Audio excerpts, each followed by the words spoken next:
Hello and welcome to the Last Word on Spurs. We are your multi-award winning Tottenham Hotspur podcast and we are back on your screens ahead of a top tier panel that are going to give you all the latest views on all things Tottenham on this show. If you're with us for the very, very first time, where have you really been? We're on iTunes, we're on Spotify, we're across all major audio platforms. Of course, on X, we're on Instagram, we're on Facebook too. And bingo card callers, 10 minutes past 9. You were correct for those out there. We did hit the go live button. Thank you so much, as always, for tuning in, for listening to the show. I'm joined by 3 of our regular returning guests to Last Word on Spurs.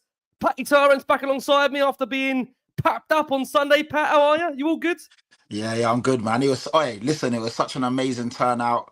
And it was so good to be amongst so many fans and yeah, what can I say? It was great. And it was great to meet Johnny and Billie for the first time, like in the flesh. Yep. And it was just good to be amongst so many passionate people that were all united for a cause. And it was done in a peaceful manner. It was executed brilliantly. And hopefully they now start to take us seriously. Patty, thank you so much. Also back on the show, I got a tap on my shoulder. There was a blue coat that I could not ignore. It must be Jonny Hamme was behind me. Johnny, how are you, bud? Lovely to have you on here. You're here there at the moment, Jay. How are you? I'm very well. Listen, it was great to see. You know, there was all those people there. It was, I would say, around 2,000, maybe a bit more at the demo. And I was thinking, well, how am I going to see Billie, yourself, and Patrick? I've only ever seen Patrick sitting down, so it was a bit of a shock to me when he was about 6'8". I was going to try and get on Pat's shoulders to be seen, but I mean, yeah, I thought, my God, he's tall for his height. It was good to see everyone, and you know, it was a great feeling, like you said, after such a long time, you know, gathering momentum for the protests, and then obviously going on and getting the win. So it was like a full house for us for the weekend, and actually went home and watched Match of the Day too, which I actually don't remember watching Match of the Day for quite a long while this start of this year. Yeah, I feel like the last 18 months it's been me watching Match of the Day has been so consistent, like Tottenham's form, to be honest with you. Yeah. Also back on the show. Listen, a pleasure to have him here. Oh, this man, I think, has been busy over the last 2 or 3 weeks, and God, his phone must have been blowing up relentlessly. We've got the wonderful Billie T, of course, part of Change for Spurs, part of, you know, how that organisation came together on Sunday. I know made a lot of Spurs fans feel proud. Bill, have you had a chance to recover? Because I know your words to me again off air was, this is just the start. You know, it's got to be just the start. Yeah, man. It's been straight on the call tonight with the gang, getting the next plans ready. But, you know, we're not going to rest. We're not going to give up. This is just the beginning, but just overwhelmed by the support we've had, you know, from no large part by you guys. It was great to meet you guys in person. And, you know, without the backing of this show, we certainly wouldn't have had some of the support that we've had. And that goes for everyone that turned up, man. It's just been overwhelming. I'm sure we'll get into a bit more later, but yeah, absolutely overwhelmed with the amount of support that we've had. And it just shows there's a massive appetite among this fan base for people that want change. And that's, you know, that's everything that we wanted it to be. It's just proof to our owners that fans are demanding better now. Yeah, just on that point, look, we're going to come back round on that. Just obviously give everybody an overview. Look, we are here on the back of course, Spurs doing the league double over Manchester United for, I think you've got to go back 35 years for that. You know, Ange Postecoglou was also the first Spurs manager to win 3 games against the Red Devils in a single season in the Premier League. He's just the 4th manager after Ruud Gullit, Nuno Espirito Santo and Unai Emery to go unbeaten in each of his first 4 Premier League games against Manchester United. The Spurs finally got 3 points on home soil. We had to wait 105 days and nearly over 3 months for a home win in the Premier League. It's been that long, it has done. Look, obviously an important win, a gritty win. Was it a great performance? No. But I think, Bill, just to stick with you for a second, I think for a lot of fans out there, and don't get me wrong, we need to, of course, win games in the Premier League. Our league form is massively important. I know a lot of fans felt that actually the win was already secure before they went into the stadium, given the nature of the demonstration. And I think, you know, the general consensus has been through media coverage and the likes of Ali Gold, bless him, who's a friend of the show, is that how it was so well executed in terms of no one really being restricted, everybody feeling really inclusive.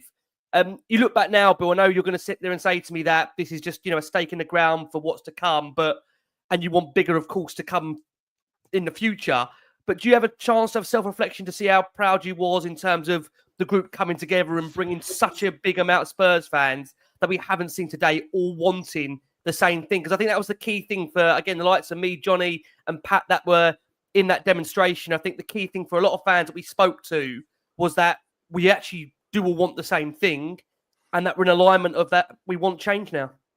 Yeah, and I'm keen to push the message that, I'm not proud of change Spurs.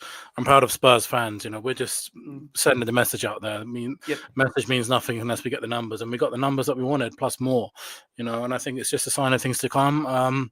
The support has been fantastic, and I'm not just talking about people that are there on the day. We had hundreds and thousands of messages online, people all over the world sending their pictures. This is it's a big movement at the moment, and without the support of you guys and everyone that can turn up to that mark, what really got to me on the actual day, man, was seeing kids. We had kids come up to me with their parents, and a couple of kids say to me, I'm absolutely loving this. This is amazing, and that's where it really got to me. Like, this isn't. We're talking about. We want to do work which puts in foundation for the next generation of Spurs fans as well. Because my generation, your generation, our generation, we've suffered. I want the kids to grow up to support a successful football team. So seeing them kids there with their parents and their grandparents, we had one family come up to us that was grandparents, son and grandson. That really hit home. Like the stuff that, Tottenham is a family thing, isn't it? That's how we all get into it, usually from our parents. Yeah. And seeing those families support the cause, that's when it really hit home. It's much bigger than change for Spurs. I always try and push that message, not about the work that we do, it's about the work that Spurs fans do. And seeing those families there really meant a lot to me. So yeah, absolutely overwhelmed with the support, but hopefully this is just the beginning. Yeah, I mean, just on that point, quite interestingly, Jay, come over to you. Again, you hear my kids in the background every time I call you, Jay, bless you. I've always said, as Bill references there, this is about kind of that next generation being able to hopefully see a club that is competitive over the long term, seeing a club that does want to set the standards, raise the ambition. Is that a thing, do you think, Jay, when people look back at that protest at the weekend, that some that maybe were umming and ahhing whether to go will maybe see the scenes that it was such a peaceful protest, so well organised, very much inclusive. You had people coming from all parts of the world. I can just see here people coming from Stockholm in Sweden. There was Austria. There's people coming from Brazil, from Spain, from Italy, from Germany to come to the protest more than the game. Do you feel in your heart of hearts, the way it was handled, it was just done with such a dignified throughout? And even I know there was that one person that held the Leave Me In banner. But I mean, look, we can have a laugh and a joke. And at the end of the day, it just felt everybody was there coming together for the love of Tottenham. Is that how you took it away from you, Johnny, as well?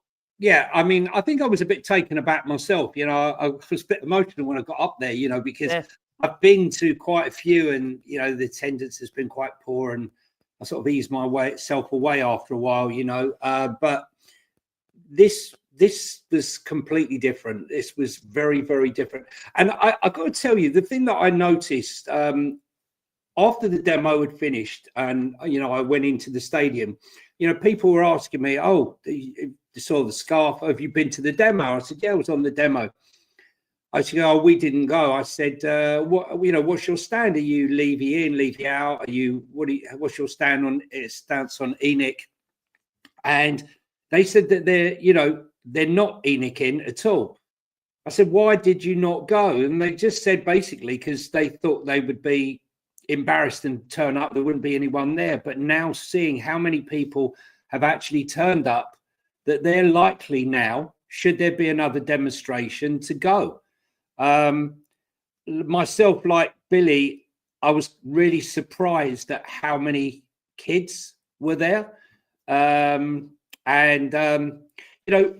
don't think any movement for change has ever started with thousands of people. It's something that gathers momentum, and to really start in this manner. I know, the change is going on for quite a while with ENIC out, but I feel like this is a new start. So to have this many people at the start, and if we can gather momentum from this moment and start the movement, and because it was peaceful and because it was done with some dignity, I think more people would be willing to go. I think some people thought, oh, it's going to be trouble, and they're not going to be walking around and getting involved in any trouble, and they don't want to be there, take their kids there and have trouble. And I do think the way it's been reported in the press and in the media, And what people have seen on X, I think, you know, if Billie, Jay, and all the change of Tottenham people and everyone else who's involved go about this in the same manner, I think that the numbers could improve even more on the next demonstration. It was all done superbly. Yeah, just finally on that, Pat, as well, I think the great thing was that, you know, for when you got in the stadium, like obviously yourself was as well, the support was for Tottenham, wasn't it? I mean, that was the one thing that I know that was very clear. The message out there for everyone in that protest was, and those that went into the stadium, you know, factually was, we're now going to support the team. And I think the great thing was about the nature of what occurred beforehand and going into the stadium. It didn't impact the players. It didn't impact, I don't think, the actual atmosphere around the ground. I think everyone was generally supportive of the team. Well, let's be honest about it. It wasn't a great affair. It was two teams that were lacking quality, if we're going to be honest with it. It was great that Spurs got the win, because at the end of the day, we need the points. But I think, Pat, that, again, is a very clear message that you can be not supportive of the regime, but you can support the team. Is that a good thing, again, Pat, that comes away from this, that message as well? The fact that you can show your support on the field that the players got. Yeah, sorry. Oh, sorry. I thought you were still talking. Sorry, apologies. Yeah, yeah. What was I going to say? I thought that it was an amazing day just from the beginning to the end. I thought the turnout was fantastic. I thought the vibes and the atmosphere and people's mentality and attitude towards the protest was fantastic. And then when we got into the stadium, like you said, Ricky, it was quite funny, because obviously there's a few people that, you know of me and follow me and stuff like that. And they were like, oh, we didn't go because we didn't think it was going to be as big as like what Johnny said. And also a few didn't agree with it. And they said that they didn't want to do that before a game because they didn't want it to be a negative kind of vibe going into the stadium.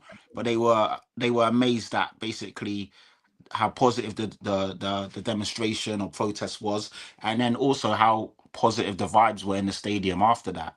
So it was brilliant that it transcended into the stadium, but in a positive manner. And then obviously the fact that we won the game, like you said, it was a bit of a stink fest. Two teams lacking in quality, if we're being honest. Two teams very tentative and scared to lose a game. And two managers that were kind of down on their luck. And thankfully we got the points, because that's what it's all about. But it's a game that we'll all happily forget and move on to the next one. But with all that being said, yeah, I'm just so pleased and proud of every single Spurs fan.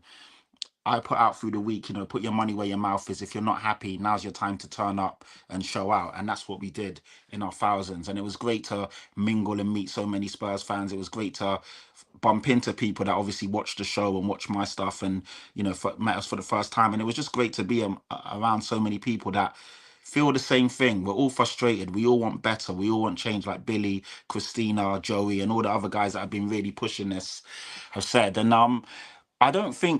I think Johnny said something, but I think it's really important that this wasn't the first, you know, protest. And we have to really shout out the forefathers and essentially the founders, because before a change for Tottenham and a change for Spurs, there were people that were standing outside opposite the church and the Spurs stadium who still had the same message. And yes, it didn't get the numbers, and yes, it may have been mocked, but without them, there wouldn't be a here now, and there won't be a us. So you have to shout out every single Spurs fan that has protested throughout the years, because at the end of the day, those guys probably saw what a lot of people didn't see back then, and thankfully a lot more have cottoned on to what's going on. And to be fair, it's not about negativity, it's about positivity. It's about us wanting better.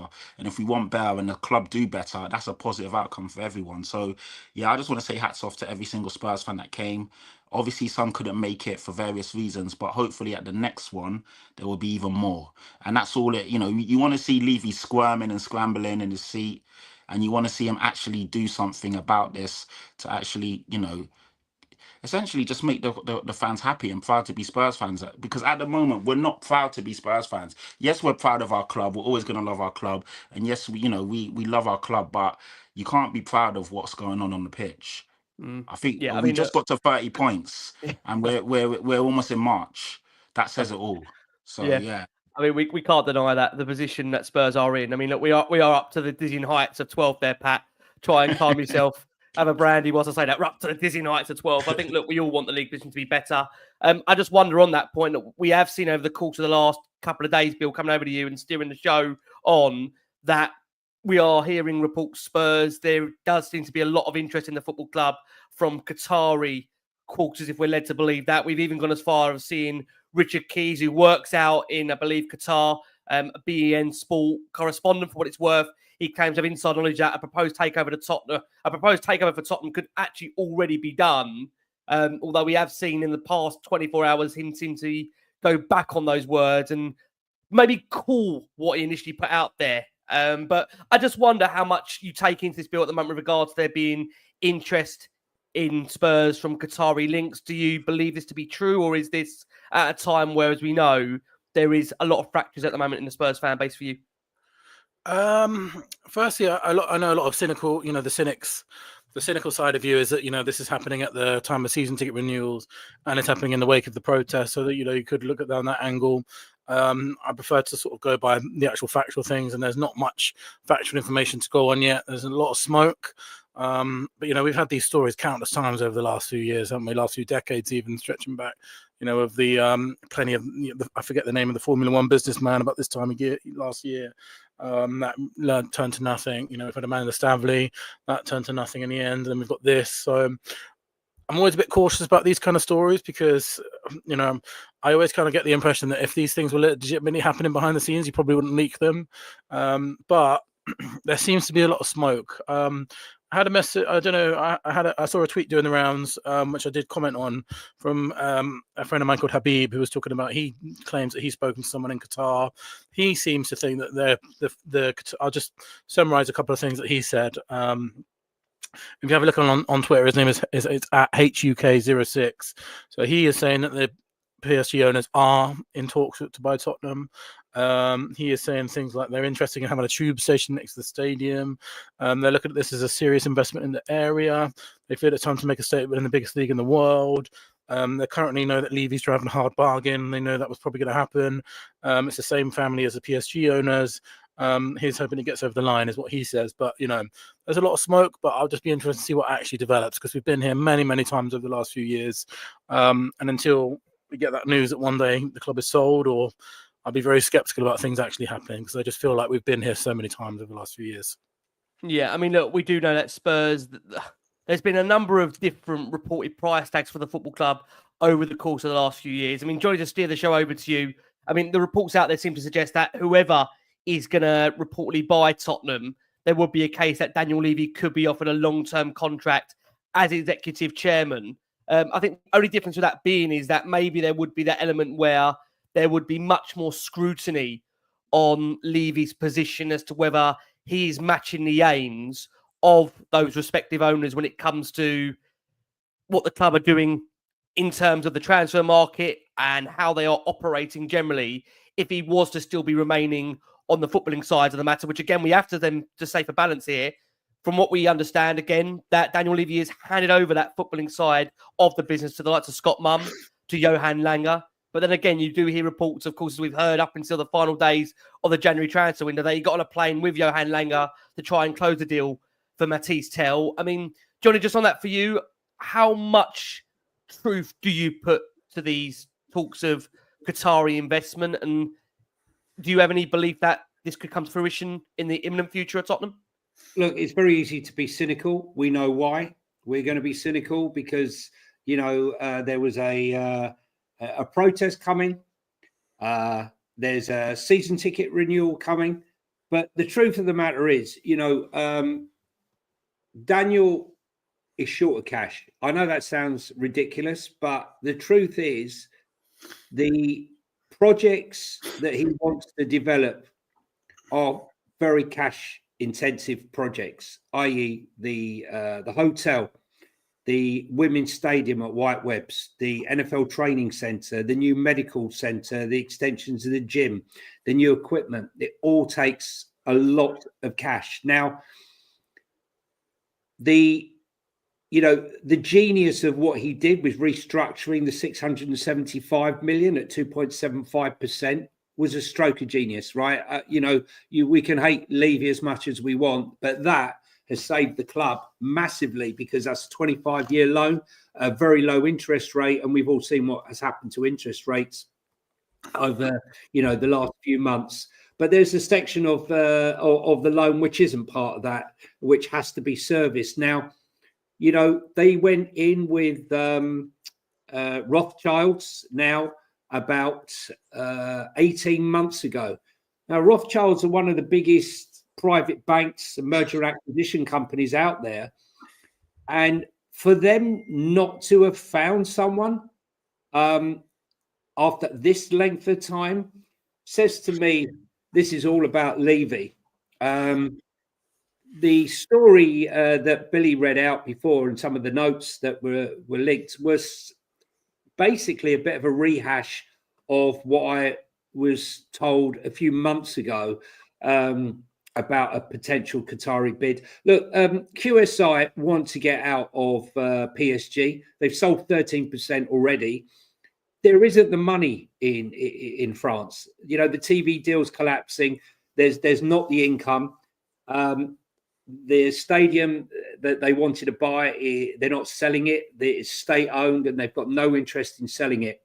So I think, you know, there's a massive attraction to buying a club like Tottenham Hotspur. And the fact that Daniel doesn't want to leave right now also suits, should I say, QSI, because they would only be able to buy 10% of Tottenham to invest based on the amount they're holding still in PSG. So I said, you know, a phased 3 to 5 year buyout, what I would say is entirely possible. I would say 3 years for me, because I don't want 5 years of Daniel. 3 years will be hard enough to accept, in all honesty. But I do believe that with the ruling that just been handed down in the court case in favour of Manchester City, it's a significant one, because basically what it means is, you know, a club, like, for example, Manchester City, for those who don't know what happened, Manchester City were getting a sponsor, and the sponsor was paying well over the odds for that sponsorship, more than anyone would get, so that they could bring the big money in. And they've challenged that and said, no, you're not having that, because that's not a reasonable amount of money to come in. Now that that's been beaten and been beaten down by associate partners, when you look at someone like QSI is a subsidiary of QIA, right? QIA is the big umbrella. It's a massive multi-billion-pound Qatari investment association. The QSI is just the sports division.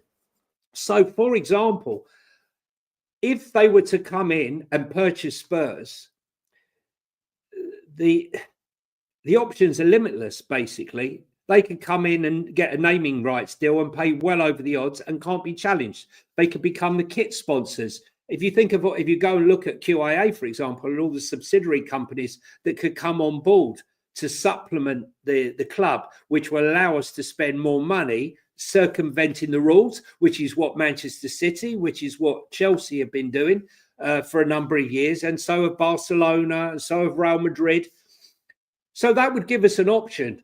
Now, is it likely to happen?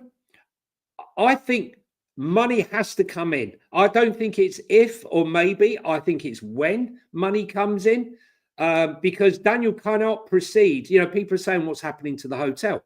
The hotel takes massive finance, and we do not have that finance right now. So I think the money has to come in. And when that money comes in, that initial money, I'm not so sure whether we'll see so much of that money spent on players. I can see a lot of that money, well, it will be split between the capital projects.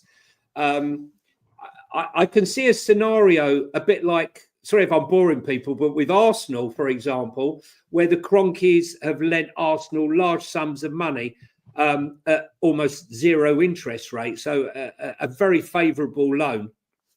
And that was challenged, but now even that's going to be thrown out with these new rules. And so that would enable potentially the QSI to lend Spurs the money, knowing full well that the QSI could, within the next 3 years, be owners to do the development, which isn't going to affect FFP and PSR of the hotel and the stadiums, and still inject money into the into the club. I'm sorry it's long-winded. So no, it isn't. It's great. I mean, I know a lot of people are fascinated by the knowledge of it, Johnny, because I'll be honest, not a lot of people know the ins and outs of it. So it's intriguing to get to know it. 100%. I mean, look, there's so many things. The gut feeling for you, Jay. Do you feel that? Can you see this happening in the near future? Do you see this actually being saying it's going to imminently happen, or is it difficult to say in your mind? Just to close with yourself. Well, I heard a story about just over a year ago now, that a helicopter landed at the Hotspur way, and out got a guy, 3 or 4 guys in the full white robes with the things on. Maybe they just won. They were at a charity event and they bid for to come down to the Spurs training ground and watch training. We've all tried to bid for it at charity do. Maybe they outbid everybody and went down. But look, I don't know, but I do think that a bid has to come in. They need the money. That's a fact. And without that money, there's no hotel, there's no development. I mean, this new complex for the women, they've got the women's, haven't they? There's a submission for the women's. Well, that's the White Webs, but the extension to the gym, which I still can't believe the gym's not big enough. I mean, hello. I don't understand. You have a multi-million pound group of players, hundreds of millions of pounds, and you haven't invested in the proper sports science. For me, if you're buying the best players, buy the best sports scientists, buy the best nutritionists and the best medical team, right? Don't contract it out and bring them in. Listen, I think this is a massive turning point, and we're at a sliding doors moment for this club, not only with the money coming in, but also for our involvement in the Europa League. Because if somehow or other we manage to win the Europa League, this whole season is transformed.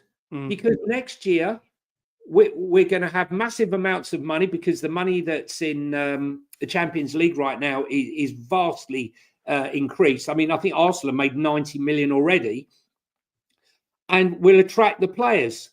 I think our whole season depends on the Europa League. Our whole season depends on that, because if we don't get it and we got no European football next season, I think we need inward investment.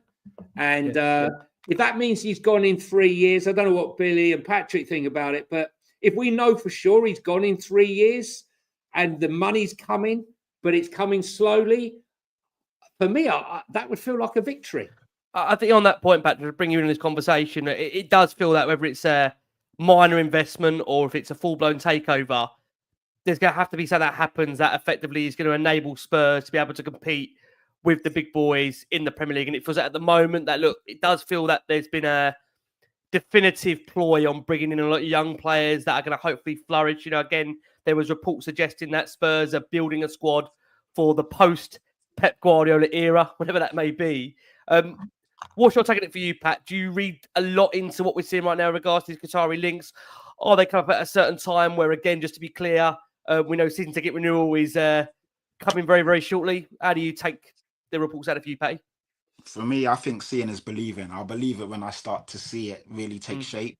Because we've heard so many rumors, and we've been we've been close so many times. Like, look at the Amanda Stelvey talks, and she was allegedly checking us out, and she was going to invest, and then poof, that just disappeared, and there's nothing there anymore. And this I'm disillusioned with the whole thing. I just want to see some sort of positive change. Hence why we've all been marching and protesting. And at the moment, we're so far away from that, but at least there's some sort of talks happening. At least there's some sort of rumors. But for me right now, it's only a rumor. And if what Johnny's saying, and it's a phase out thing where Daniel Levy is a 2-year, 3-year fate, that's way better than what's been going on. I mean, he's been there for 24, almost 25 years, and we've seen one trophy. So we'll take a couple of years knowing that big investment is coming, and knowing hopefully that the person who takes over, or the tenureship, ownership, whatever takes over, is actually interested in competing with the Man Cities and the Liverpools and the Arsenals, and really putting pedal to the metal and back in the club to really be successful. Because right now we're not competing at all, and this whole don't get me wrong, buying young talent is great and it's fantastic, and some of the kids are really good, but Yep. it's always for tomorrow, and tomorrow's never coming in this day and age. And if you look at, we laugh at other teams, but if you look at what Arsenal were saying and the fans, they were saying, oh yeah, as soon as Man City drop off, we're going to be right there. You just don't know what tomorrow brings, because Man City have dropped off, and lo and behold, Liverpool have just come out the blocks, and now they're the team, and every season is different, so you can't prepare for next season saying next year will be our year, because you just don't know. And we just there needs to be some sort of plan, because right now there isn't. And it's yeah, I mean, I think we've all said way more than enough about this. We just want him out, man. I'm just tired and sick and tired of it, really. It's interesting, Pat, the point you're making there, because I think for many out there, again, I think Ali Gold said it, bless him, recently, that, when you're looking at even the presidency, they normally get a fixed term, and what you would normally get is a situation where somebody comes in, Bill, on this point, and has an opportunity to put fresh new ideas in. I think for many out there, if they were kind of given a kind of time frame or even a glimpse of what the future could look like, would that give a little bit, do you feel, of leeway to some degree, Bill, if you had that situation where there were at least a bit of a time frame put on the emphasis of knowing how long Daniel will be here for, what his remit would be if it was under different ownership? Because again, we have to make that point that right now we're not privy to what happens in the boardroom. Daniel, for what of a better worth, I think, what has he got, around 29%? You might be able to correct me on this figure. It's around the 29% mark of what he's got personally. I think the rest of those shares belong, unless I'm mistaken here, to the Joe Lewis Trust Fund. So the reality is that for someone to buy Tottenham, they'd have to buy out probably the majority of those shares and either agree with Daniel whether he wants to stay on or whether they would buy out the remainder of those shares. So I think there's a lot to be decided, in course when it comes to how a takeover would work, or if it would be a minority share piece, if you see where I'm coming from in this field. Yeah, I think so, man. I think, I said this a lot in the lead up to the protest, was asked the same kind of question a lot. Is there any sort of way back for these owners now? And I believe fundamentally inside me, believe that, under this current model of ownership, we're not going to progress any further. It's been 25 years, as Pat just said. That's a quarter of a century. No Premier League chairman at the currently working has been there for that long. So longest serving chairman in the Premier League. I don't see it changing for the better. I don't see them learning from any of their mistakes, because they keep repeating the same mistakes over and over again. So I think some kind of time frame, different kind of fresh ideas might be a window that we could sort of look towards. I know obviously people alluded to it into the comments as well. There's a whole different kind of questions when you're being brought over by sort of state ownership. And I'd never tell anyone how to feel with regards to that kind of thing. That's a different question in itself. If you do a whole podcast on that, that's a completely different kind of question. Certainly one that we might have to face if that kind of thing does happen. What does it mean to be owned by the Qatari royal family as Tottenham fans? That's certainly a different question. But in terms of our actual ownership that we have now, I certainly don't see a way that they can progress us as a football club. So, any kind of time frame where we're getting rid of these owners would be positive for me. What comes next? That's a different kind of question, I think, and one that would take an awful lot of time to go into. And I respect anyone's opinions on that too. Yeah, I think you make a really important point there, Bill, that there will be different questions in regards to who comes in, what does that mean for the future. I think the general consensus being, again, we've had a lot of emails, I've got to say, over the course of the last few weeks from a lot of listeners and viewers that have been long-term loyalty to the show, that they've asked that question, what does come next? And I think the reality is that I think for a lot of fans out there, look, I can't speak for everybody. I think, as Pat has alluded to, and you alluded to it as well, Billy, that when you've had the same ownership for the last 24, 25 years, you come to a point where I know there's a lot of fans out there, I can't speak for everybody, that would be willing to roll the dice for change, because we've had the same, again, structure for such a number of years where we don't feel that as a football club we may get those standards back under this tenureship. But look, we are going to go for our first break of the show. I was gone. I was just going to say, go for the break. I'll come when we come back. Go for the break. We'll come back and we'll go back on the ownership. We started, we can't get away. We will go for that first break of the show for our listeners and audio. We have got nearly over 6,000 of you that are watching the show live. Thanks as always for your incredible support for the show. Always appreciate it, guys. I've got to say again, I mean, I mentioned it on Sunday, thank you so much for the amount of love that we got on Sunday from a lot of fans out there that stopped and, just shared their views on how much they love the podcast and how proud they were the fact that we were amongst a lot of the masses there. And I think, again, for all of us, it's, you know, we all want the same thing. You know, I will just say again, I'll make that point. I know for many on Sunday that it felt like a victory off the pitch as well as on it. But at the same time, we want the club to be successful. I will just go to Bill if I can for a quick question here. Gary, firstly, thanks so much for your donation. You're very, very kind. Gary says here, big ups to everyone who attended the protest on Sunday. Well done. Great seeing the likes of Jonny and Billie there as well. He suggested he's looking for a ENIC out scarf. Bill, do you want to come in on that point? I know you said you might be able to answer that question. Yeah, if you have a look at Jonny, what Johnny's got there, you can see them. So firstly, I just want to big up Gary. So do you remember meeting you I remember meeting you at the weekend. Remember speaking to you outside the West Stand. Fantastic to see you. And as you know, people support like you that really got the numbers that we needed on Sunday. So thank you very much, Gary, for attending. I really, really appreciate it. Secondly, I've been absolutely inundated with messages about these scarves. So just to clear up a couple of things. Firstly, the scarves are not an official Change for Tottenham product, but we certainly endorse them. I believe it's just literally a Tottenham fan who made them using the banners that the Change for Tottenham people created for the the Leicester game on one side, and then they got ENIC out, Levy out on some of the other. They printed 100 of them. They sold out in about 5 minutes at the weekend. I know they're in the process of ordering 100 more. Personally, I believe that I want more than 100. I think they're a really good visual way of people that are sort of supporting the movement to show. It's a really easy way to bring up the matches, hold them up at the protest. If you look at the pictures that are, you know, the amazing pictures people like Sam Cornish should put up, those scarves feature heavily in them. So definitely we're going to link to them on Twitter and on our channels when they do come out. They're not an official product of ours, but we will certainly be endorsing them because we think it's a really way, just, you know, in the meantime, before we have official announcements of protests and things like that, people can just hold them up in matches, people can hold them up in their pictures, things like that. And if you have a look at Jonny one there, one of the things you might notice is there's a date error on the flat. That's on this point, Bill. It wouldn't be Spurs if something wasn't right with it. It would have to be Tottenham, right? It says established 1892, so those ones are probably a collector's item, but the new ones are coming. Like we said, we're trying to push for more because about hundreds of people are messaging me asking where we can get them from. So keep an eye on the Change for Tottenham Twitter. It's just a normal fan selling them. But yeah, he's doing 100 more. I want more than that. I want thousands of these in the stadium, way that people that can show their support. But yeah, keep an eye on that because, you know, it's a really easy way, visual way to show that you're behind the movement. Can I just say that I was at the Liverpool game, stood next to this guy, and we were chatting away. And I stood with him for about, I must have been 60 minutes. He goes, "Oh, I bloody know. I know you now. I knew. I was looking at that face." He goes, "I'm going to give you my scarf." I said, "Why are you giving me your scarf?"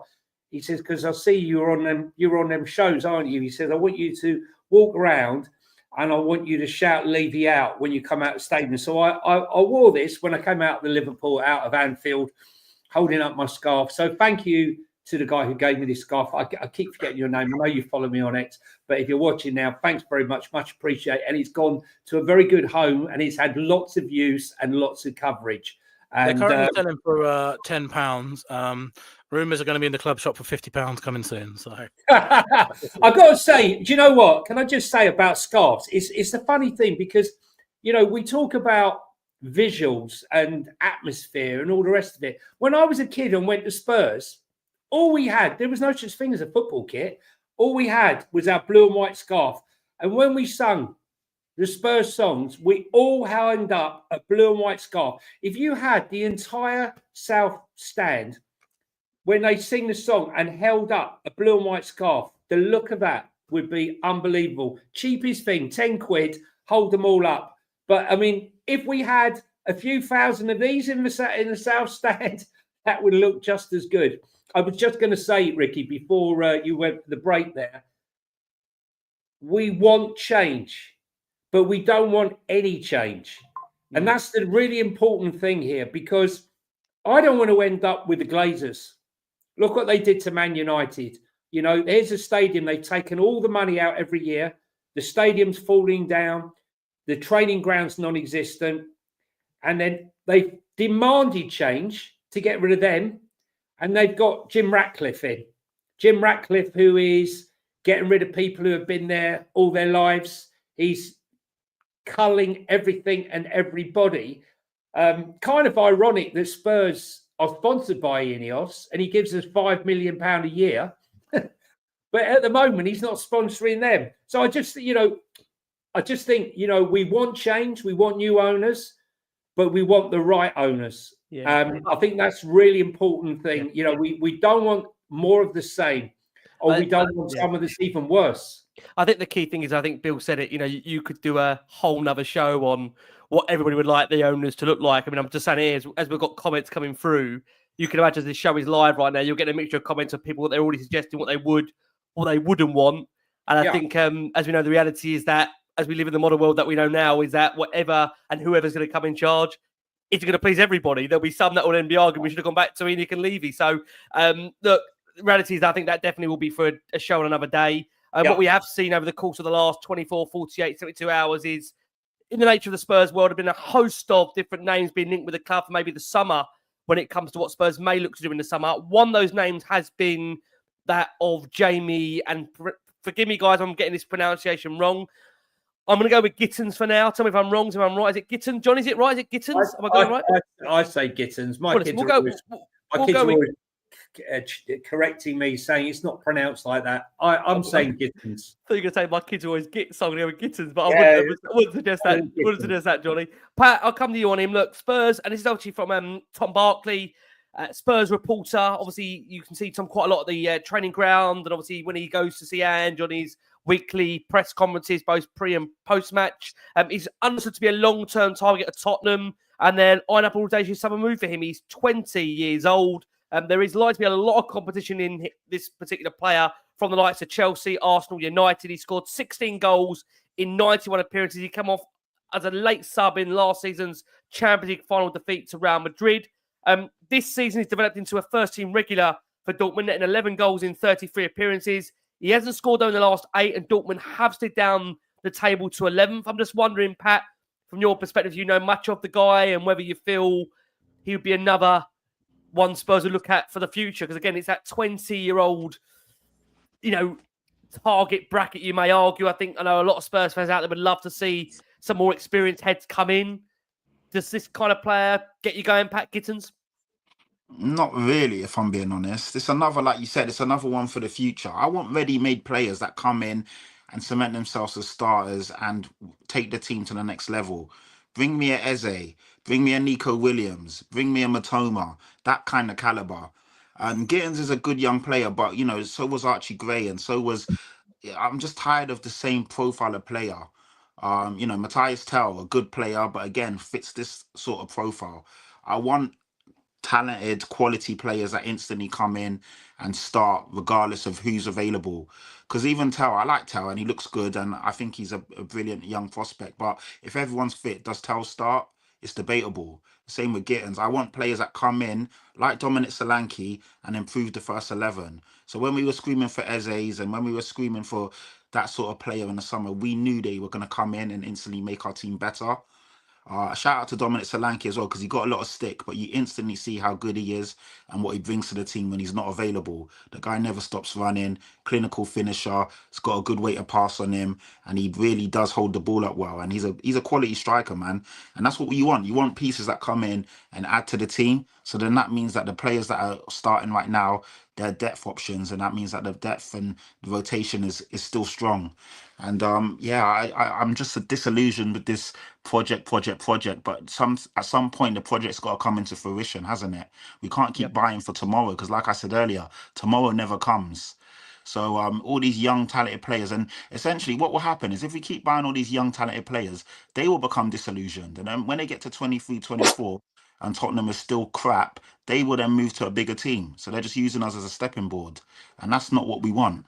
So it has to come to a point where these youngsters are coming in with talented quality that they can look up to, and that will improve them.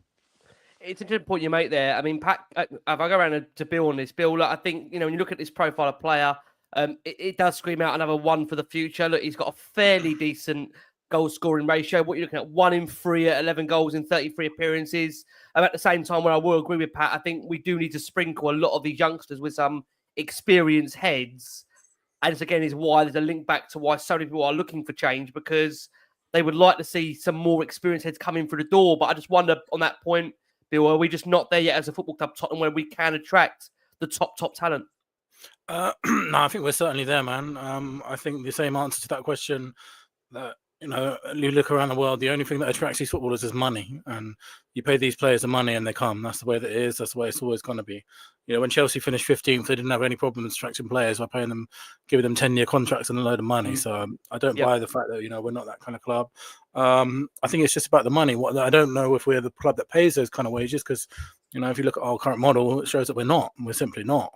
I saw an interesting stat going around that, you know, over the last few years, I think we're third in the transfer net spend table or something like that in the outlay table. I think someone put it in this very chat a minute ago as well. But if you compare that to wages, you know, I think I read that Arsenal have spent $1 billion more than us in wages over the last 2 decades. So I think the wages is the big factor, and that's something we've been pushing a lot from Change for Tottenham. That's the thing which we need to fundamentally change. And the fact is, these GITTENS, the Oda Bears, they pay absolutely peanuts wages. And again, someone else in a direct comparison with Arsenal, if you look at Brennan Johnson coming in for a bigger transfer fee than Odegaard at Arsenal, Odegaard is actually a more expensive deal overall because he's on £240,000 a week. So it's actually not a fair comparison just to compare transfer fees for these players. So if we go and spend 80 million on GITTENS, we're paying them a really low wage of, you know, 5, 6, 7 years. The actual fee of the deal, you know, gets spread out to something that we can afford, but it's the wages which makes the difference, and we're not paying those wages. And until we start paying those wages, we're never really going to be the ambitious football club that wins trophies. So it's the wages which I think is a big concern, but I certainly think we can attract these players. We just have to make that step and play the wages. It's interesting, Johnny, just to come over to you on the player. You know, look, you look at his goal record this season. He's played, 22 games. You know, I think overall he's developed in all competitions with 11 goals in 33 appearances. That's in all comps, just to be very, very clear. Dortmund are on the slide down the table. When you have got the likes of Arsenal, United, Chelsea in there, again, it's not going to be an easier player to attract. The thing that you probably will give GITTENS the advantage maybe over some of those other clubs is that he's going to probably play regular first-team football, given how much we've adopted the process of giving youngsters a chance. But is that also part of the problem where, again, I'd mentioned that point to Pat and to Billy, that we do need to see a sprinkling of some of these younger players with some experienced older heads if we are to not only get over the line in terms of cup competitions, but also, you know, be in a position where we can see out some of those more trickier games in the Premier League where we are coming up against really skillful teams that can... We've seen it with coaches this season that can out-coach, that can outmaneuver you in games. We've seen it on a number of occasions where teams have changed their formation that, again, has affected us mid-flow, and our players have not been able to get to grips with it. I mean, what's your take on it for you, John, in terms of that profile of player? Would he be the right fit at a club like Tottenham where, again, just to be very, very clear, they're valuing that player at around 80 million. So it feels that would be a huge chunk of what Spurs' summer transfer window would probably look like. If it's 80 million, they've got to part ways with for this kind of profile of player. Listen, look, he's a right-footed left winger. He's aggressive on the ball. He likes to take first touch. He likes to play out really wide. And he's the sort of player that can quickly change tempo, from a sort of standing start to quick, good dribbler, good at breakaways. And he's dangerous on the ball because he's unpredictable. But my ball carrying is very good. But my question here is this is another left-sided player, another left-sided winger.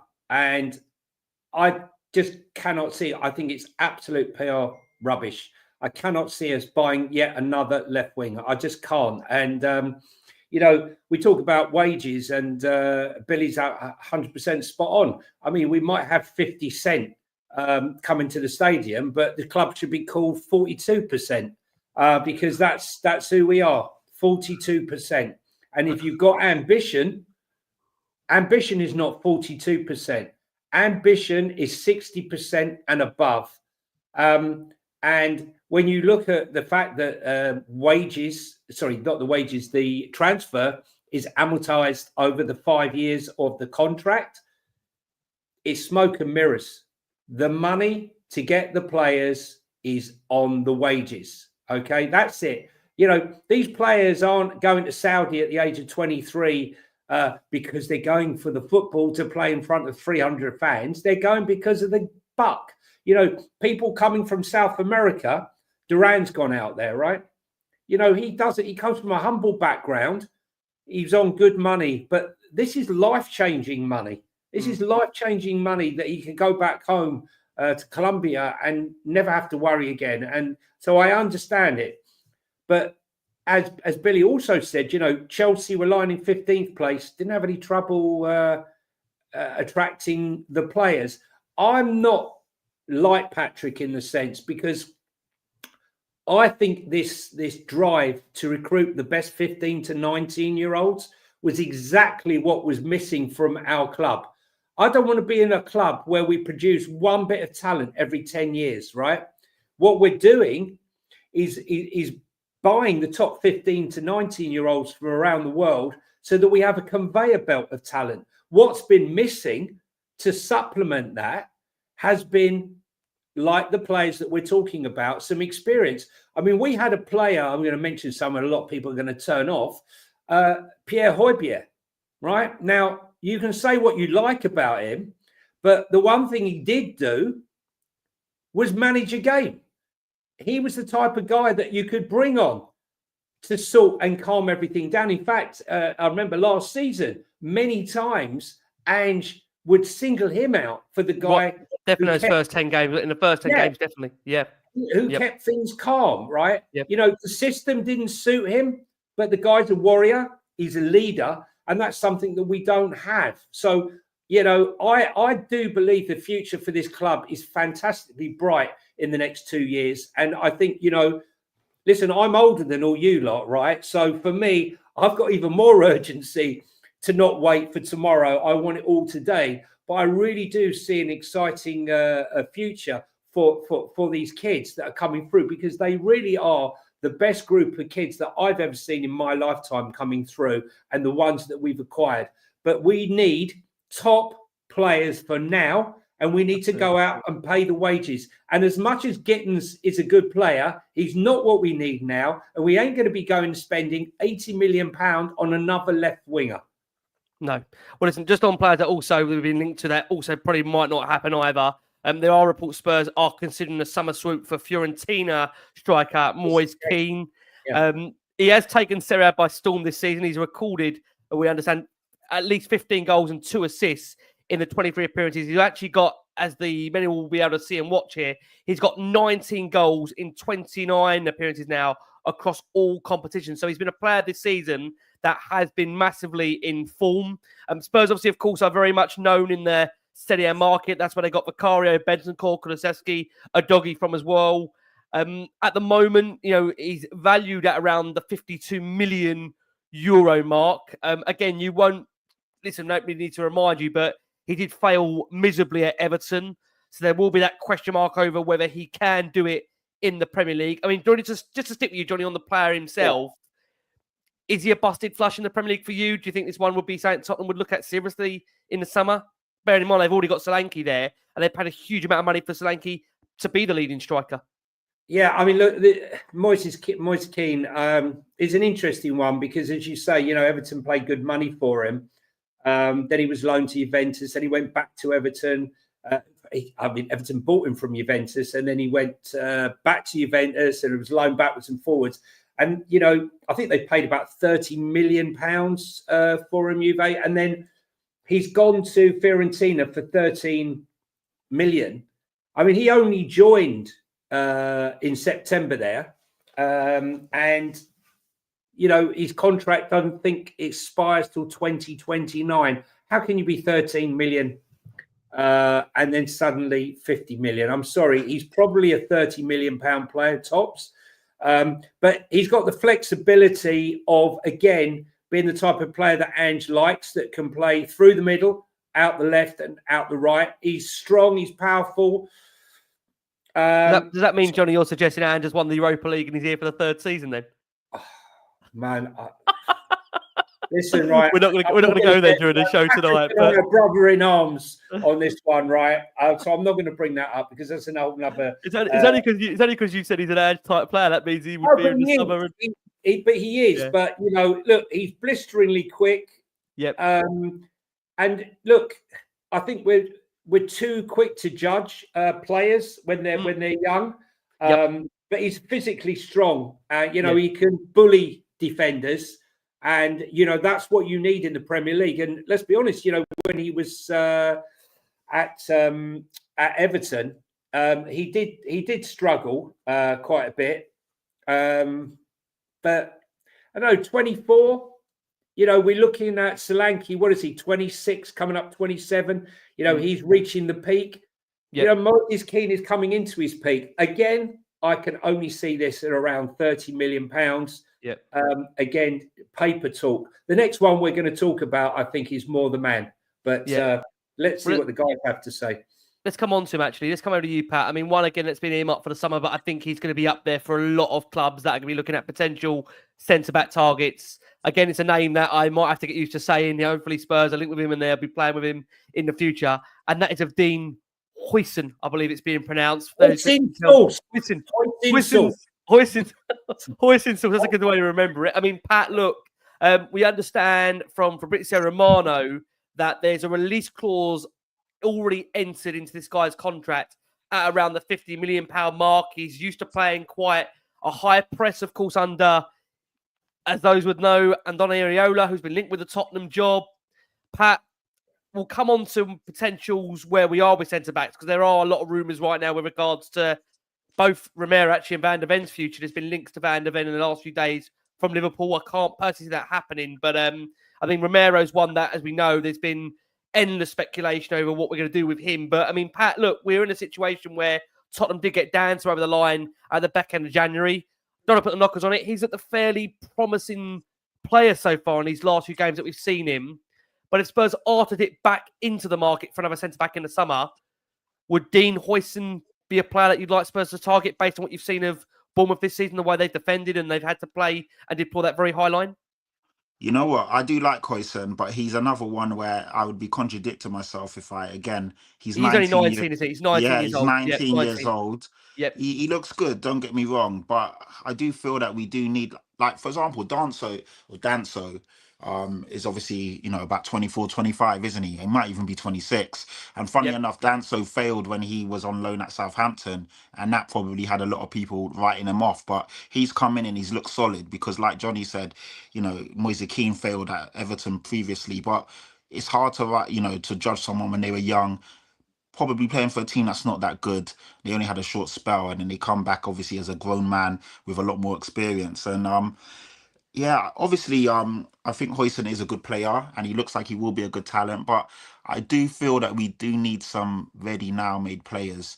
And HUIJSEN may be an option if we get rid of one of our centre backs. And a lot of people are saying now that, Danso's come in and look good, maybe it's time for Dragusin to possibly part ways. I don't know. And obviously Ben Davies is knocking on a bit as well.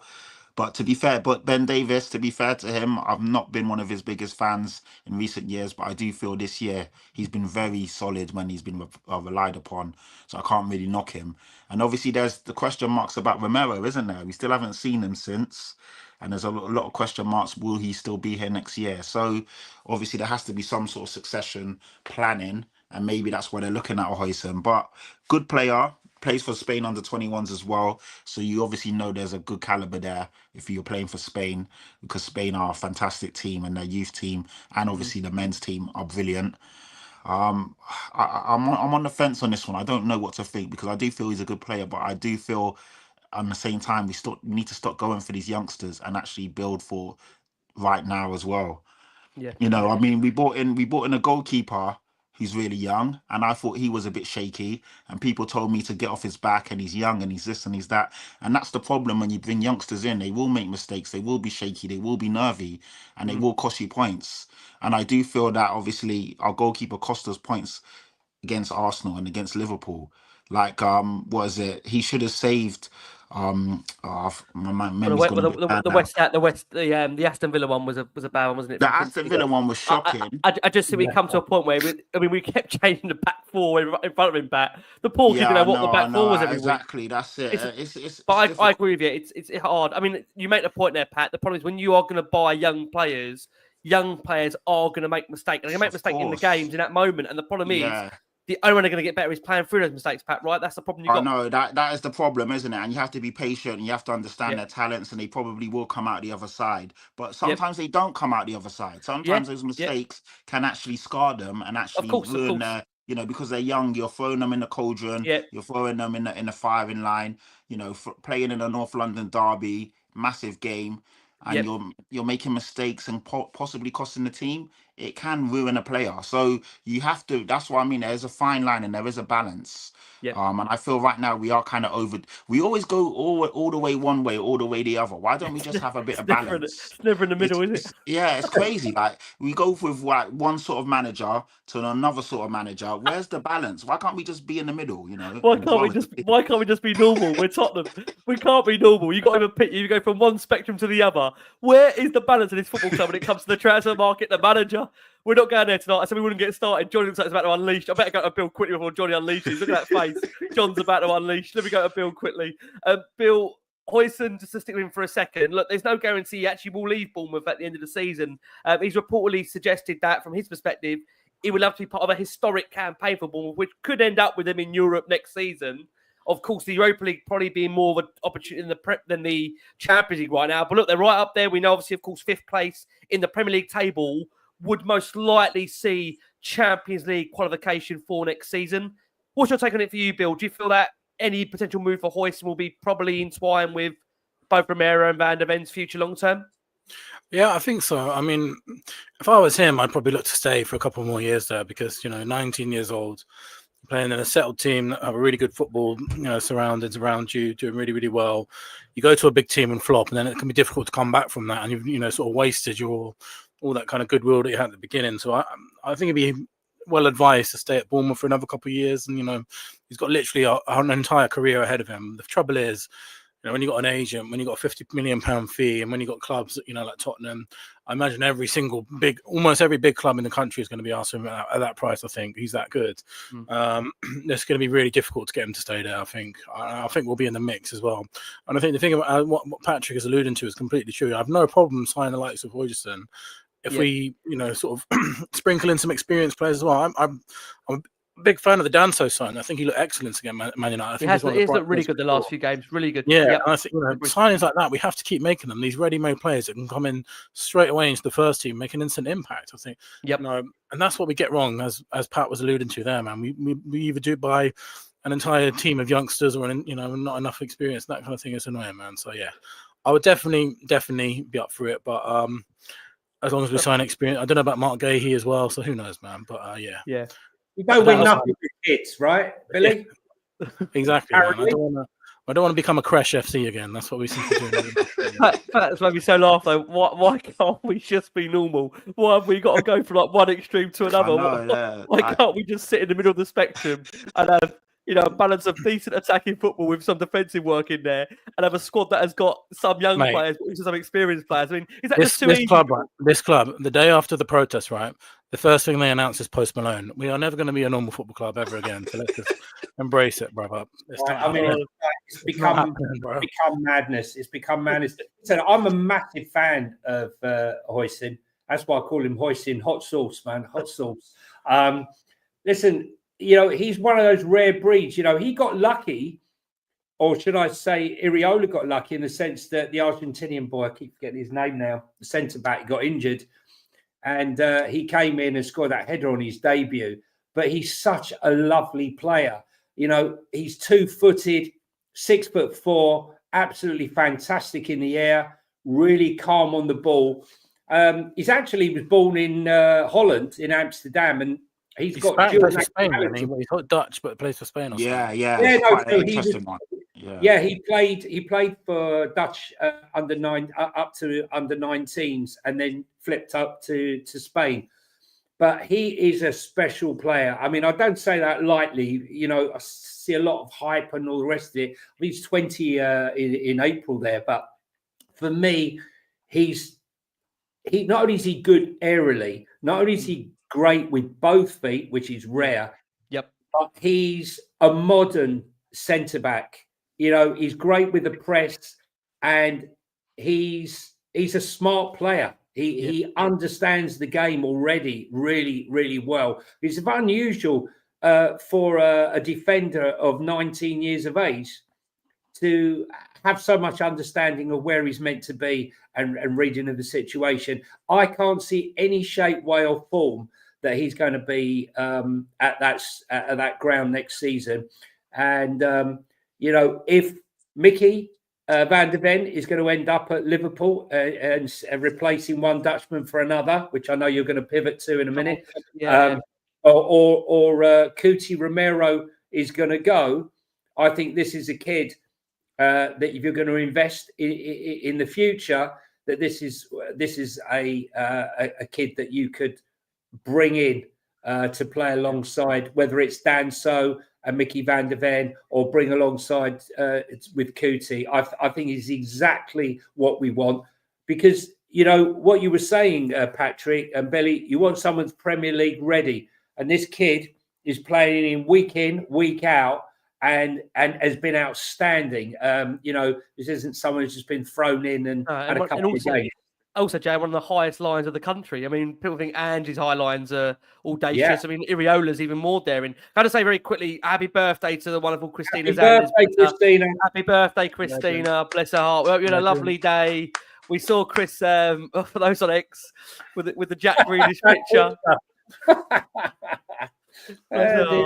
Well, our luck, we'll get Jack Grealish and our luck when he's finished. That'll be so Tottenham. That would be happy. We'll get him as a coach when he comes in. Poor Chris, we're going to see him on the pitch. We'll get him as a coach. Big up MM. Do you know what I mean by that? MM. Big up MM. Big up MM. Before we come on to Micky van der Ven and Romero, just one quick question I've got to squeeze in here if I can, guys. Can I say again, thanks so much for all the support. Over 8,000 of you watching the show live. Really appreciate all the support for the show. As we always say, keep liking, subscribe, hit it out to a wider Spurs audience. One more question we've had here. Love the scarves. The colour really stood out in terms of the yellow. Please make a donation fund, please, Rick, to hand out at upcoming protests. An online petition for those that can't make the protest in person. Look, I'm happy to say work with Bill and the guys, of course, at Change for Tottenham. And if we can help in terms of the distribution of those scarves and get them out to a wider population, we'll do all we can. So like I say, we'll take that off air with Bill most certainly. Right, we're going to summarise where we are in terms of defenders right now and where we are, because there were reports over the weekend of where is Cristian Romero. I saw one, I think it was on TikTok, of Romero being reportedly in Qatar. But he was back at the game, just to be very, very clear. Romero was back at the game. For those that were in attendance at the Spurs Stadium on Sunday, he was there cheering on his players. Gave it a fist pump when James Maddison scored. Look, I know there's a lot of, I'd say again, frustration right now by the fact we're not seeing Micky van der Ven and Cristian Romero in the team. I think that you can see with Ange Postecoglou that he's been very reluctant to put any kind of time frame upon their return. Like, I know for many in the Spurs fan base, that's a frustration because they're two very important players to the side. They're both, the first choice, I think, definitively starting centre-backs. We can't get away from the fact that in the early part of the season, Romero was culpable for a number of mistakes in that back line for Tottenham. But again, I think, as we've seen across the season, we've really missed Romero's leadership, definitely on the field. I think we can definitely say that we've missed his leadership on the field. And with Micky van der Ven, again, with Micky, I think what we're on is his third hamstring injury since being at the football club. Ange just said about being very cautious about rushing him back. Obviously, he came back for that 45-minute appearance against Brentford. Hasn't been seen since. I have to ask you guys this point, actually. Cristian Romero this season, he's had 14 appearances for Spurs. He's played a total of 1,118 minutes. Micky van der Ven, just 12 appearances for Tottenham, 939 minutes. Across both of them covering those minutes, 2,057 in total. And that's on friend of the show, John over at Lily White Rose. Again, John does a real emphasis on the youth. I have to ask you guys, look, it's not a great amount of playing time. And I think we all appreciate how vital Romero is in terms of his leadership. We know, obviously, we've got this contractual situation where he's entering into that final 18 months. It feels like a decision's got to be handled there. And we've been hearing reports that Liverpool are reportedly showing an interest in Micky van der Ven. Whilst I just can't see Spurs selling him this summer, I have to be real and ask the question, how concerned are we by the lack of minutes for both of them, really, given the system that we're looking to play, given how much Ange Postecoglou rates? I'll come over to you on it, Bill, first. Will we see the best of Micky van der Ven and still Cristian Romero in a Spurs shirt, or are we having to have an uncomfortable conversation where we worry about the lack of minutes they're playing at the moment for Tottenham, because they're two incredibly important players for us, don't get me wrong, but the more they're not on the pitch, that will be more of a talking point than them being on the pitch, which is why we're having to have this discussion, Bill. Yeah, and I think they're two very different cases. I think Romero probably has ambitions elsewhere. I think that's probably fair to say. And, there's obviously a big criticism thrown at him over the last few years that he's always got sort of one eye on the national team. But, I think he's an absolutely fantastic defender, no doubt about it. And I would love for him to be back in the team. I think obviously there's also speculation of move away in summer, and that kind of thing plays into it as well. I'm a little bit confused by it because he was back in training like a couple of weeks ago and then suddenly sort of disappeared off the face of the earth, and now he's 2-3 weeks away again.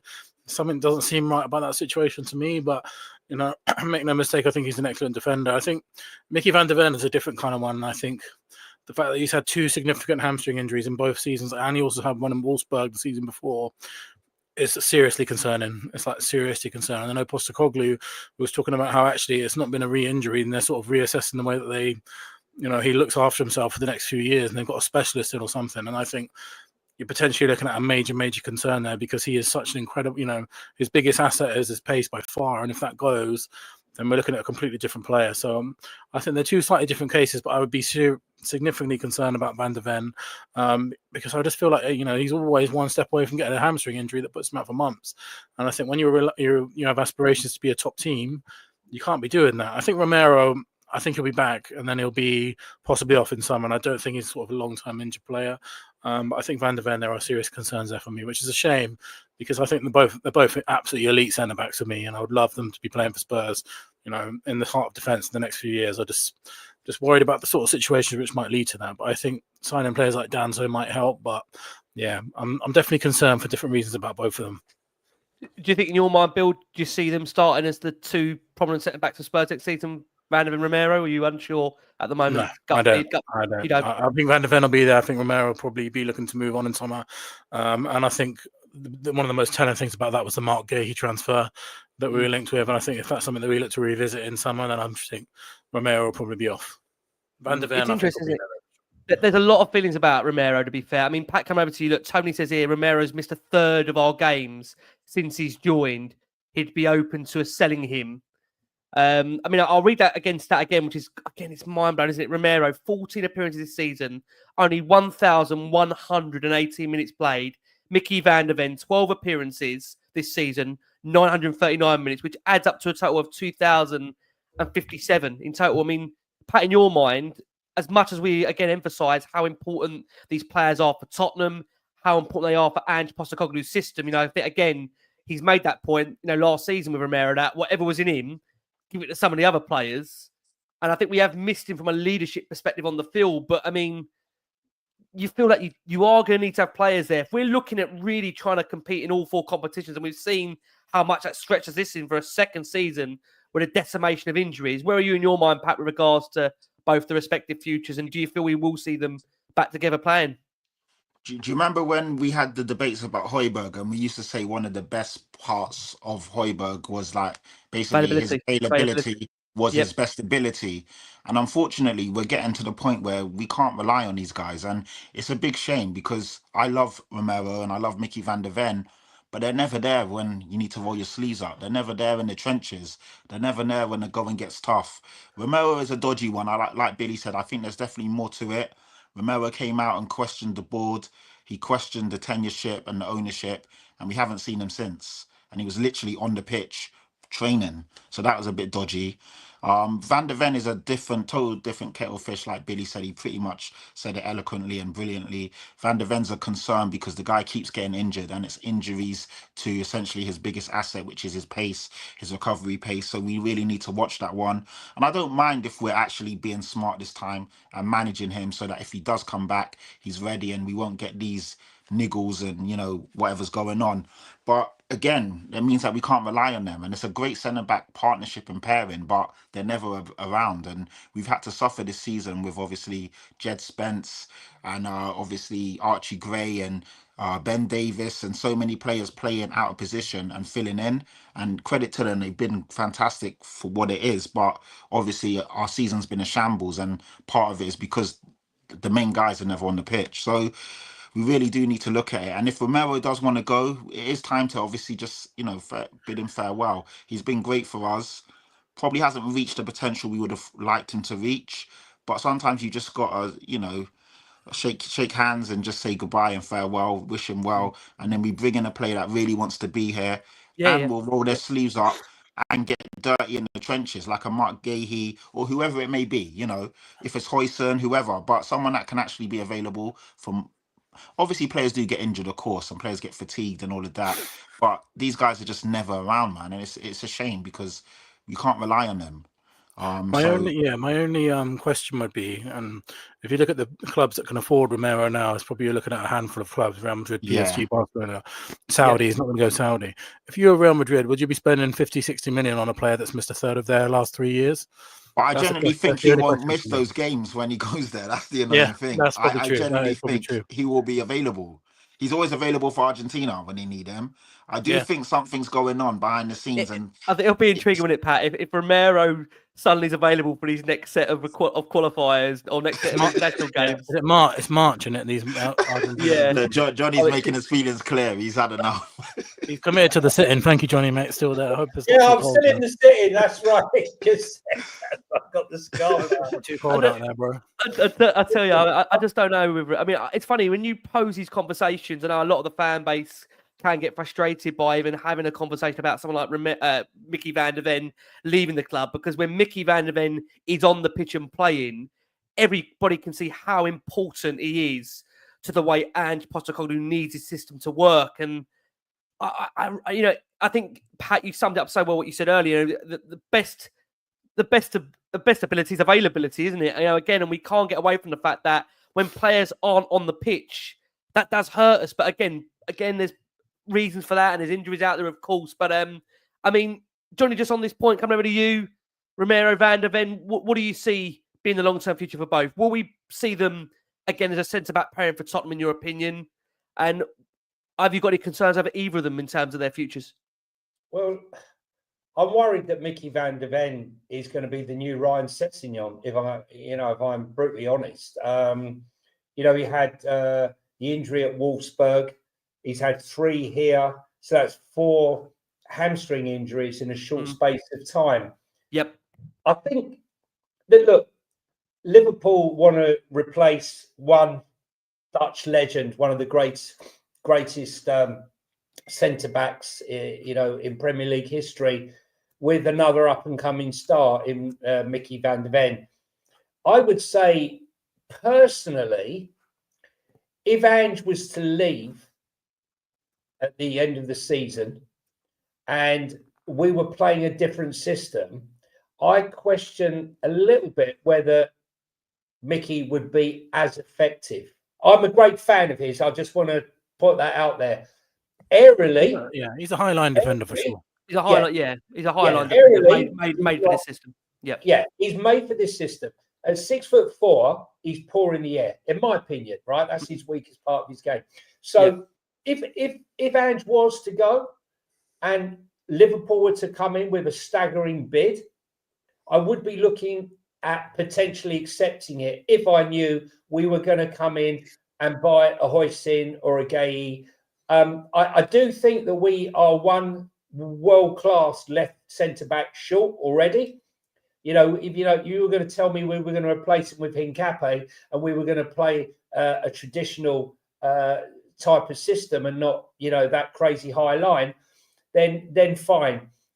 On Cuti Romero, when we signed Cuti Romero from Atalanta, we signed him knowing full well that he had this muscle problem. It's a reoccurring thing that he has that can't be cured. It has to be managed. It's just the thing that he has. And I've known this right from the off. And I think, I said right at the beginning of the season, he had the whole season. Then they wanted him to go off to Australia to play that one-off game. And they decided, no, I don't think he went. And then he's gone off to Copa America. He's played the whole of Copa America. He's had 2 weeks off and he's straight back into the team. And I said right at the time, this is a player that needs to be managed. And if you overplay him It's a known fact. If you overplay him, we're going to be in a situation where the guy ain't playing anymore, right? And he's going to be out for a long time. I'm not a mystic Meg. It's just something you know about the player.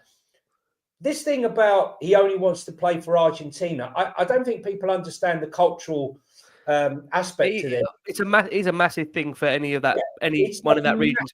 Yeah. You know, if you're Brazilian, right? The Brazilian boys, for them, if you were to ask them, it's more important to play for Brazil or for Argentina than play for Real Madrid. That's how important it is. I know here it's club over country. You know, that's what it is culturally. That's what it is. Yes, you know, it's not as big as an honour to play for England as it was when I was growing up as a kid. But out there, it's still number one. You know, Richie, all he wants to do is get back, scoring goals, and become back to being Brazil's number 9. That's what he dreams of.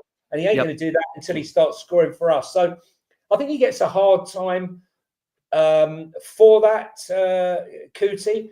But for me, this is a guy who is a winner, right? And it's about ambition. And I think his biggest problem is that he doesn't think this club has ambition. And the signings do not say ambition. And, you know, if you want to get him on side, if you started signing top players, then I think that whole mindset of him. This is a guy that's won a World Cup and 2 Copa Americas, right? Was Serie A Defender of the Year. So I don't want to hear like people coming out and saying, he ain't that good. You know, Danso's better than him. Danso has done very well when he's coming in. Come on, he's been here 5 minutes, okay? Yep. This guy's a born winner and he's a leader on the pitch. Is Cuti Romero. Yes, he goes overboard sometimes and he loses it. But I like that Roy Keane. I think if anything, Johnny, especially when he was playing in the earlier part of the season, I think the argument with Romero is that he lost a little bit of that devilment that he had. Because he shouldn't have been playing, Ricky. That's what I'm saying to you, right? He's had 2 weeks off. You can't play a whole season. He had the least amount of time off. He should not have been playing. Just the same as Destiny Udogie, right? Who's had a quad operation, should not have been rushed back. And I said he's going to break down again. You can't. You need time. You need time. When you've had muscle injuries or operations like that, you've got to be eased back. And, you know, and saying that he can't rotate because he doesn't have the players was rubbish, right? We had players. What's your gut tell you, though, Johnny, when it comes to both of those players? One will go. You think one will go?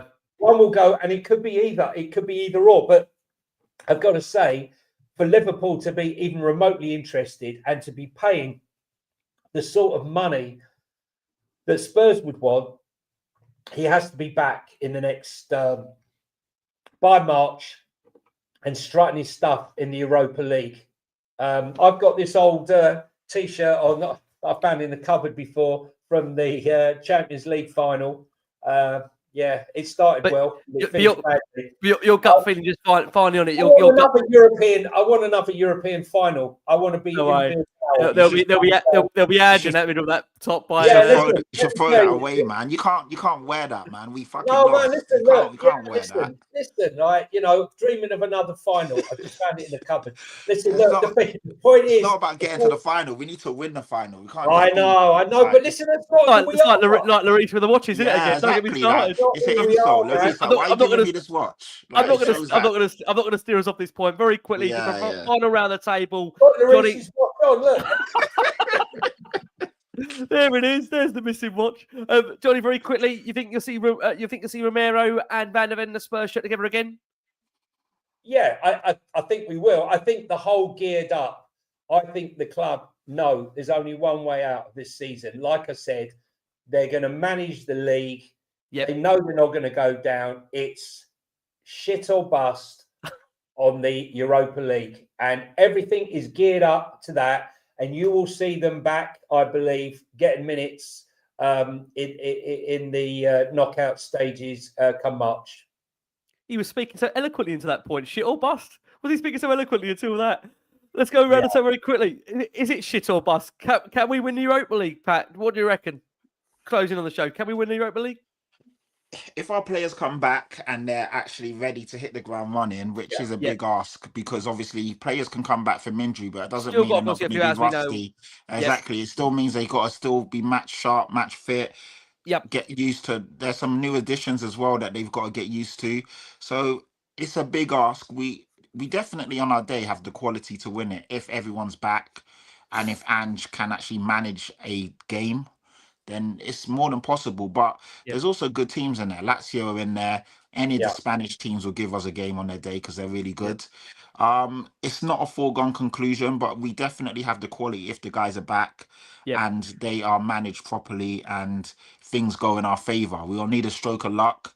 We need the guys to step up. We're going to need some of these guys to actually do what they've never done before, i.e. Son, take the game by the scruff of the neck in the big moments. In this season, 100%. And, like beat a man, create a good goal scoring opportunity. Solanke hopefully has to come back and be ready to fire in goals. If our team is ready and fit, Maddison as well, not going missing in the big games. Maddison was great against Manchester United, but there wasn't much on that game. That game was a nothingness game. Both teams were rubbish going into it, and it wasn't really anything riding on it. When the chips are down and we really need a guy to step up, will Maddison do that? But if these guys can answer those questions, then 100% we can. But there's a lot of big ifs in there. Yeah. Finally, just to close with Bill. Bill, I'm going to show you a picture now for this as an audio. It's of Ange Postecoglou holding the Europa League trophy. Bill, how verified and how real is that picture that I'm showing you going to happen? Listen, I've said this before, I think on this very podcast, if it does happen, I'll get an Ange tattoo. I'm genuinely serious about that as well. You can come back to that in when we're in Bilbao in a few months' time. I think it could happen, man. I honestly do. I think the quality of teams in the Europa League is not that decent. Like, there's some teams in there that, we could certainly be slightly worried about, but there's no one on there you look, well, God, we've got no chance against them whatsoever. Like, the quality... Man United are one of the second favourites, and we just beat them. I just got to say, Davis is in the chat. I got to say, got to say, for this is an audio. There's a Ben Davis in our chat, same with our defending, which is quite right. If that is Ben Davis, Ben, get to bed. You've got to only start him for training. You got Ben Davis. But yeah, I don't think there's anything to be scared of in the rest of the competition. If you were at the beginning of the season saying Lazio, Real Sociedad are the teams that are standing in the way of you winning the trophy, I mean, that's not much, is it? I know they're probably. I think on our day we'll beat them. I think the big man for me, as Pat alluded to there, is Solanke. We need Solanke. I was watching that Man United game the other day thinking, man, we miss Solanke so badly. I think if Solanke comes back and gets into a run of games, we could do it. But without Solanke, I thought we were pretty dreadful against Man United, to be honest. I know we won, but I've really missed Solanke, man. If we can get Solanke, Van der Ven, Romero in there, anything is possible. So, and I promise you, on my daughter's life, I will get that tattoo. Well, I've got to say, Bill's starting a trend now. I'm seeing more people suggesting they're going to get a tattoo if Ange wins the Europa League. I tell you what, that's going to be one interesting bus parade. There'll be half the fan base are going to throw Ange overboard. The other half cheering him. God, it'll be unbelievable. What can I say? Listen, guys, thank you so much. Can I ask one question actually? If I'm tattoo, will Johnny get an Ange tattoo if we win the Europa League? I was going to say, God knows what I'm going to have to do. Be the big one. I'll have to think of what I'm going to have to listen. I'm going to owe him a massive apology, and I will do it without a problem. I've said Johnny will present Ange's new contract extension. Would you, Jay? Will you present his new contract extension? I might have to go to Australia and do a public apology. Who knows? You won't get off that plane at check-in. There's no chance. They'll push you back on it and send you back over here. But wouldn't it be so Spursy? I mean, let's be honest. Wouldn't it be so Spursy to have the worst season in decades and go on and win the Europa League? Would you? When we thought all hope was lost. I just want to say, Billy. I've had people have a go at me. I can't believe you've ruined the illusion. I posted a picture of Billy and myself. I've been on the show every week for the last month or two. I don't know what. Yeah, they were going. You've unmasked him. Like, where's the smiley face? And we didn't know he had a head. We just thought he was a. I don't know if the podcast going in the last few months. I don't know whether the delusion. You've been active. You've been active for podcasts. People realise I had to get a step ladder to even recognise me. I was so short. So don't worry about it. You're going to have to get one of them smiley faces to stick on your head and follow you around on the street. We always unmask the guests on this show. Poor Paul O'Keefe gets it in Tesco, so Bill's going to get it wherever he goes now. So Bill can't get out his front door anymore now. Sorry, Bill. It is what it is. Guys, I want to say, as always, thank you so much for incredible support for the show. Over 8,000 of you watching the show live. Listen, thank you so much again for your support. It's a big week for Tottenham, of course. They are back, of course, in Premier League action on Saturday against Ipswich. We've got the Europa League draw on Friday. And look, again, I think as we all know now, it's a case of trying to get behind the team between now and the end of the season. There's a lot of questions that are still to be answered. We've answered some of them, but not all of them. That's what will come in the coming weeks. I want to say a massive thank you to always the man impartial, very calm, very considered, doesn't really offer much in terms of opinions. I'm joking, yeah. The wonderful Jonny Hamme. Johnny, thank you so much. We'll let you have a lay down, get you back up later in the week. Yeah, no, I'm off to Portman Road. I'm quite excited to be going to Portman Road on the weekend. It's one of those great grounds like Luton, old school. I love those old school grounds. So I'm looking forward to it. And yeah, as you say, very impartial, not one way or the other. Not one for an opinion much. Doesn't really have an opinion. Very unopinionated, very calm and calculated. Yes, not. And listen, if you get on down and give me a follow here on my Twitter and here on my Talking Tottenham 1882 on Instagram, and if you get time, guys, to go on to Sean and I's new channel, Football Link, on YouTube, where we'll be talking all things football. So if you like football and not just Spurs, right, get on down and give us a follow. We can never match what's going on with Ricky and Spurs Kings. So we're starting a new one for Bless that. you, mate. Any help, appreciate it. Thanks, guys, for having me on, Ricky. Pleasure. And always great to be on with Billy and Patrick. A pleasure as always. Bless you. Thank you so much. Patty, thank you so much. You've had to have a good rest from Sunday. We've wheeled you back out for this one. I've got to say, it's not been Pat's luck. We've got a lot of home fixtures coming up, which I can't push him on here too late because, again, we're all finding ways to try and make this work in between different times. That's how we've got an international break coming up, which I think maybe we're all going to need, but we're always active during the period. So, Pat, massive thank you as always, mate. And like I say, I'm sure you'll try when you get some time. I know you're still working on stuff you're doing from your end as well independently, but we love having you on here, Patty. Thank you so much. Yeah, and it's been a pleasure, man. It's great to be on with Johnny and Billy, and shout out to everyone in the comments, even the negative ones. Some person in there said, "Oh, I can't believe Patrick's a Spurs fan. He's not a Spurs." I was like, "What? When have I listen? I would not be here doing all of this." That's when you told Johnny to take that top off. Yeah, no, I would never. I can't even stomach watching that game again, yet alone wearing merchandise. That game haunts me. Like the way we. I haven't watched it. I can't. So I would never. Yeah, I'd throw that in the bin if I was you, Johnny. But obviously, I'm not you, and that's what makes it brilliant. We're all different. We all have our own perspective. And I was just hoping you were going to see this bit, European final, and like I realised the camera was showing the whole lot. Yeah, but no, it's all good. It's all love, and yeah, shout out to every single Spurs fan. The naysayers, the positive ones, the negative ones. Listen, it's all love, and we all make Spurs what it is. So yeah. Amen.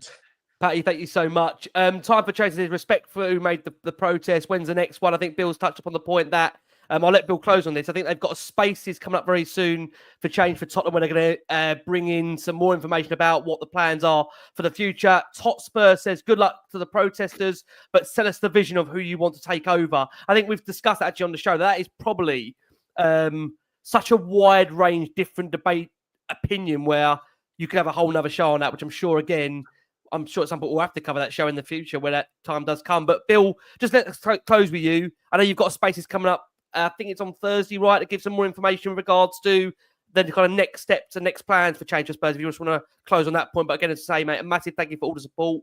And always love having you on here. Really, really always love having you on here. Yeah, man, and I just want to say again, thank you to you three. Particularly great to meet you in person at the weekend. It's been great talking through a screen, but to actually see you in person was another level. So thank you to everyone that came. In terms of change to Spurs, next plans, there is a space on Thursday with every single one of the founders of Change to Spurs, because a lot of people have been asking who's behind them. Every single one is getting involved on Thursday, so be there. I think it's 8 o'clock on Thursday on the Change to Spurs Twitter. Also, keep your eyes peeled tomorrow. We're going to do a big space on Friday, which I can't say too much about yet, but there's big plans for that one on Friday with a familiar name to this show that I know a lot of people really wanted to tune into, talking about the takeover. That will be announced tomorrow. And answer that question and all the other questions that we've had. We are going to make some official announcements over the next couple of weeks. The space will talk about some of those as well. We're preparing some official documents, talking about all those kind of questions where, who do you want to take over? What are your demands? What are you asking for? We're officializing all of that stuff in the coming weeks. Next protest, we just got off a call tonight. Starting to put the plans in place already. Trust me, this is only the beginning. Keep your eyes peeled on it. This show has been a huge support of us both on the actual show and in person. So everything that we do will be announced through here, if that's okay with the show, obviously. We really, really appreciate all the listeners' support for us. Keep an eye on it. It's coming soon. We're not stopping for anything. We're just starting. So yeah, big up. Keep your eye on. We hope to see everyone on that space on Thursday for sure. But thank you from the bottom of my heart for every single person that turned up online and in person. It means the world to us. And this is just the start. Bill, thank you so much. McFadden and Whitehead, Billy. Ain't no stopping us now. Yeah, there you go. Exactly. We'll let Johnny close us on that chorus if you'd like to. But listen, from all of us here, from the wonderful Bill, of course, thank you so much, Billie T, Super Billie T, thank you so much, from the brilliant Patrick Tyrant, from the ever graceful man that always spreads love. It's, of course, Jonny Hamme. Look, we've been the last word on Spurs. Guys, keep safe, keep well, and as always, come on, you Spurs.